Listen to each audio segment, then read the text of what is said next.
On the morning of June 14th, 2015, a 3-year-old girl woke up in her mother's home in Sydney, Australia. She ate breakfast, she watched cartoons, and she played with her toys, unaware that this day would be her last. Her name was Yasmina, and to her mother Relle, she was the center of the universe. When her father arrived at the door that morning, he did not come with anger or violence. He came with a simple request that seemed innocent enough to any parent. He wanted to take his daughter for a walk to the shop down the street. He told Relle he wanted to buy Yasmina chocolate. Those words would become the last promise ever made to a child who trusted her father completely. Relle Darjon had spent years trying to protect herself and her daughter from the man standing at her door. The relationship with Ramazan had ended long ago, but ending a relationship does not always end the danger. Court records show that Relle had obtained an Apprehended Violence Order against Ramazan, a legal document designed to keep him away from her and her home. But documents are only paper, and paper cannot stop a man who has decided that he will not be stopped. Ramazan had breached that order multiple times before, and each time the system had failed to respond with consequences that would actually protect his victims. When Ramazan walked away from Relle's home with Yasmina holding his hand, Relle began to wait. She watched the clock move from morning into afternoon, and she told herself that fathers sometimes lose track of time. She told herself that he would bring her back. But as the hours passed, the hope began to drain away, replaced by something colder. When her phone finally rang, she answered immediately, expecting to hear her daughter's voice. Instead, she heard Ramazan, and she heard Yasmina crying in the background, crying for her mother, crying because she did not understand why her daddy would not bring her home. The phone calls that followed were not attempts to explain or negotiate. They were acts of psychological torture designed specifically for Relle.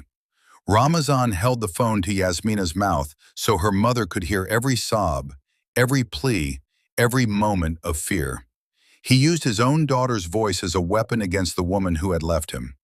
And Relle could do nothing but listen, trapped in her home, waiting for police to find them, knowing that every minute that passed brought her daughter closer to something she could not bear to imagine. When police finally located Ramazan later that evening, he was alone. He offered no resistance, no explanation, no expression of emotion. He simply allowed himself to be taken into custody, and when officers asked where Yasmina was, he told them. The location he described has never been publicly disclosed, out of respect for the family and for the child whose life ended there. But what officers found confirmed the worst fears of everyone involved in the search. Yasmina had been stabbed to death by the man who was supposed to protect her, a 3-year-old child killed in an act of revenge against her mother. In the hours after her body was discovered, while Relle sat in a police station learning that her daughter would never come home, Ramazan engaged in activities that investigators would later describe as shocking in their normalcy. He updated his Facebook status. He went about his evening as if nothing had happened. This detail, more than any other, revealed the truth about the man who had killed his daughter. This was not a crime of passion, not an accident. This was a calculated act of destruction, followed by complete and total indifference to the life he had taken. Ramazan was charged with murder and ultimately sentenced to life in prison. Under the laws of New South Wales, he will serve a minimum of 29 years before becoming eligible for parole in 2044. By then, he will be in his 60s, and Yasmina will have been gone for nearly 3 decades. In court, Relle Darjon had the opportunity to speak, to describe the pain of losing her daughter, to describe the phone calls, to describe the manipulation. She expressed a wish for a punishment that would fit the crime, for suffering that would match what she endures every day. But suffering requires a conscience, and the evidence suggests that Ramazan does not possess one. He has shown no remorse, no grief, no acknowledgement that he did anything wrong. He killed his daughter because he could not have her mother, and he has spent his years in prison with the same emptiness he carried on the day he did it.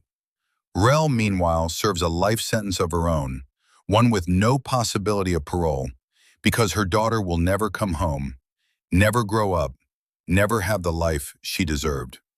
The case of Yasmina raises questions that have no easy answers.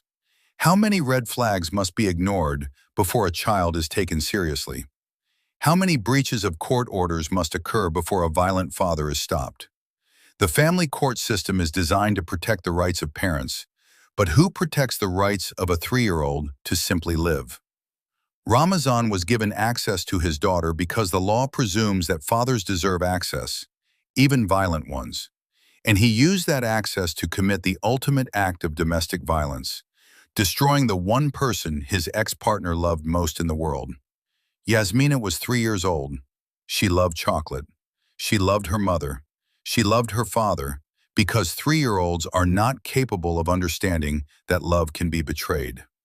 On June 14, 2015, her father took her for a walk and told her they were getting chocolate. Instead, he took her to a location investigators will not describe. Instead, he stabbed her. Instead, he left her body and updated his Facebook status.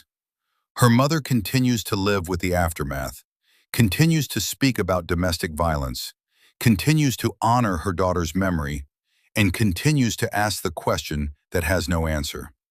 Why? In memory of Yasmina, 2012 to 2015.